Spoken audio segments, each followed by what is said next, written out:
হিন্দু নাগরিক সমাজের পক্ষ থেকে শান্তির বাজারে এক ধিক্কার ও বিক্ষোভ মিছিল সংঘটিত করা হয়। বাংলাদেশের ময়মনসিংহ জেলার হিন্দু যুবক দীপু দাসকে অমানবিক নির্যাতন ও হত্যার ধিক্কার জানিয়ে হিন্দু নাগরিক সমাজের পক্ষ থেকে শান্তির বাজারের এক ধিক্কার ও বিক্ষোভ মিছিল সংঘটিত করা হয়। শান্তির বাজার মোটর স্ট্যান্ড থেকে মিছিলটি শুরু হয়ে শান্তির বাজারের বিভিন্ন পথ পরিক্রমা করে পুনরায় মোটর স্ট্যান্ডে গিয়ে সমাপ্ত হয়।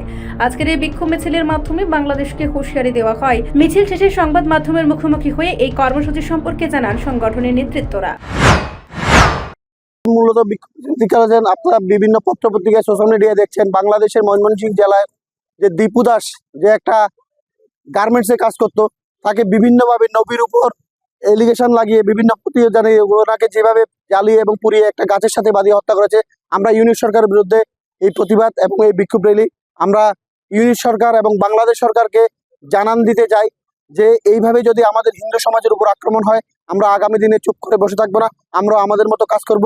এবং আমরা ইউনিট সরকারের কাছে স্পষ্ট ভাষায় জানিয়ে দিতে চাই যে যারাই এই কাজ করেছে তাদের জন্য উপযুক্ত শাস্তি প্রদান ইউনিট সরকার করে। সেভেন সিস্টারকে নিয়ে তারা মানে বলতেই পারে, বহুত রকমের কথা বলতেই পারে, কিন্তু ভারতবর্ষ থেকে এক কোদাল মাটি নেওয়ার ক্ষমতা বাংলাদেশ সরকারের নেই, ইউনিট সরকারের নেই। যদি হিম্মত থাকে সেভেন সিস্টার কেন বাংলাদেশ থেকে এক কোদাল মাটি নিয়ে দেখাক না বাংলাদেশ সরকার।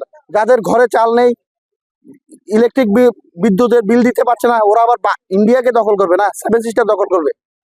আমরা তো হাতে চুরি করি নেই, আমরাও পারি আমাদের মতো জবাব দিতে, কারণ আমরা সনাতন ধর্মে বিশ্বাস করি, সনাতনে বিশ্বাস করি। সনাতন ধর্ম আমাদের উগ্রতা শিখায়নি, মারামারি শিখায়নি, কিন্তু ওরা যেভাবে জিহাদিরা যেভাবে আমাদের হিন্দুদের উপর অত্যাচার করছে, দীপু দাসকে যেভাবে হত্যা করলো সেটা পুরো বিশ্ব দেখেছে। এই নির্মম একমাত্র সন্ত্রাসবাদীরাই করতে পারে এবং ইউনিট সরকারই করতে পারে। রিপোর্ট সংবাদ প্রতীক্ষা।